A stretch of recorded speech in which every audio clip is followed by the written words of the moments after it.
नमस्ते आचार्य जी, मैं आशीष कश्यप रामानुजन कॉलेज से हूँ। आचार्य जी, मेरा प्रश्न मेरे जीवन से जुड़ा हुआ है कि मैं खुद से ज़्यादा दूसरे पे फोकस करता हूँ। जैसे कि मैं कि कोई एग्जाम दिया तो रिजल्ट आता है तो मैं अपने रिजल्ट को तो देख लेता हूँ और मैं कंपैरिजन स्टार्ट कर देता हूँ जस्ट अपने फ्रेंड से। और मैं दोषारोपण करता हूँ अपने टीचर्स पे कि उन्होंने अच्छा नहीं पढ़ाया, रिसोर्सेज पे, अपने फैमिली मेंबर पे कि उन्होंने हमें खर्च नहीं दिया, अच्छे इंस्टीट्यूशन में नहीं पढ़ाया। देखो, दूसरों से तुलना करना अपने आप में कोई बुरी बात नहीं है, अगर तुम तुलना कर रहे हो तथ्यों को जानने के लिए।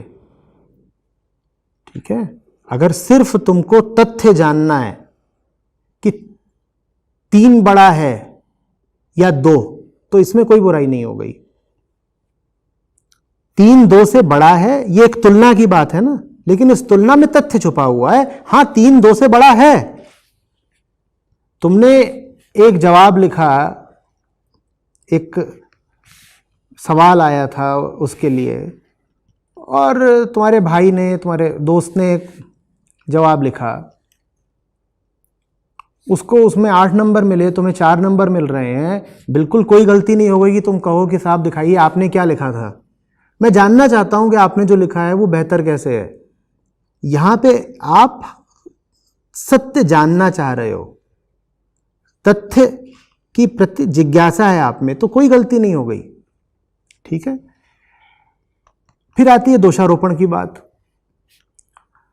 दूसरे का दोष हो सकता है, मैं नहीं कह रहा हूं कि दूसरे सही ही होते हैं ज़्यादातर, बिल्कुल हो सकता है कि घर वालों ने पैसा नहीं दिया, ये भी हो सकता है जो आपने कहा कि आपके टीचर अच्छे नहीं थे। तो मैं नहीं कह रहा हूं कि कहना शुरू कर दो कि किसी का कोई दोष नहीं है, होगा,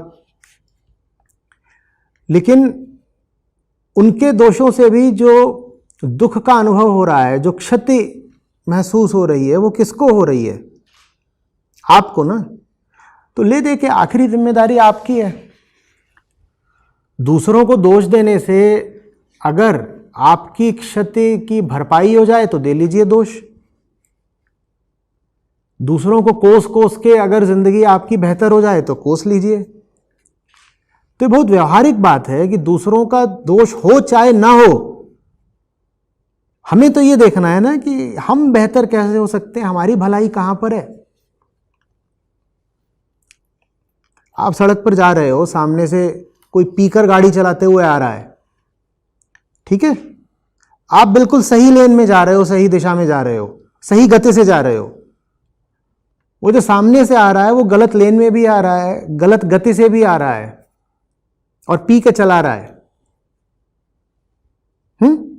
आप देख रहे हो उसने अपनी लेन छोड़ दी है और वो उसकी गाड़ी अब बिल्कुल ऐसे मुड़ते हुए आपकी गाड़ी की ओर आ रही है, तो आप क्या बोलोगे कि मेरी तो कोई गलती है नहीं, दोष तो इसका है, आप ये बोलोगे?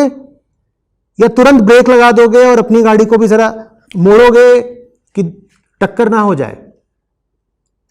दोष होगा उसका, टांग तो आपकी टूटेगी ना, तो दोष देने से क्या फायदा? वो करो जिसमें तुम्हारी बेहतरी है। कभी दूसरों का दोष होता है, कभी दूसरों का दोष नहीं होता, लेकिन दूसरों का हो दोष चाहे ना हो, दुख तो आपको होता है ना, चोट आपको लगती है, नुकसान आप झेलते हो। नुकसान आपका है तो बचने की जिम्मेदारी भी आपकी है। खुद को बचाओ, बेहतर हो जाओ। जीवन ने जो भी संसाधन दिए हैं उन संसाधनों का सही इस्तेमाल करना सीखो, और जो भी आपको संसाधन रिसोर्सेज मिलते हैं वो सब दोषपूर्ण ही होते हैं। दोषपूर्ण माने जिनमें थोड़ी कुछ कहीं खोट होगी, ये होगा, वो होगा। कोई गाड़ी ऐसी होती है इसमें खरोच न लगी हो, जल्दी बोलो। कोई भी गाड़ी ऐसी होती है एकदम, तुम अभी अभी निकाल के लाओ शोरूम से, तो भी उसमें अगर बिल्कुल देखोगे ऐसे माइक्रोस्कोप से तो खरोच कहीं ना कहीं लगी ही होगी। तो दोष वाली तो सभी गाड़ियां होती हैं। ठीक है, घर में कोई मर रहा है, तुम उस दोष वाली गाड़ी का इस्तेमाल करके उसके लिए दवाई लेने नहीं जाओगे। जिंदगी ऐसी ही है, जो भी तुम्हें मिलेगा उसमें कुछ ना कुछ खोट होगी ही, तुम्हें उसी का इस्तेमाल करना है और जिंदगी को सही दिशा में आगे बढ़ाना है। अगर ये मांगते रहोगे कि मुझे तो परफेक्ट गाड़ी मिले, तो परफेक्ट गाड़ी तो फैक्ट्री से ही नहीं तैयार होती। फैक्ट्री से भी जब गाड़ी निकलती है ना, तो ही उसमें कुछ ना कुछ दोष होता है। शोरूम से जब तक निकलती है तब तक दोष और बढ़ जाता है। परफेक्ट गाड़ी मांगते रहोगे तो घर में जिसकी जान जा रही है, जान चली जाएगी, तुम दवाई नहीं ला पाओगे कभी। जिंदगी में सब इम्परफेक्ट लोग ही मिलने हैं, सब सदोष ही मिलने हैं, दोषयुक्त ही मिलने हैं। उन दोषों का ही उच्चतम इस्तेमाल करना निर्दोषता है। तुम्हारी निर्दोषता इसमें है कि जितनी खोट वाली चीजें मिली हैं, उन सब खोट वाली चीजों का सही प्रयोग करके तुम अपनी खोटों के पार चाहते चलो।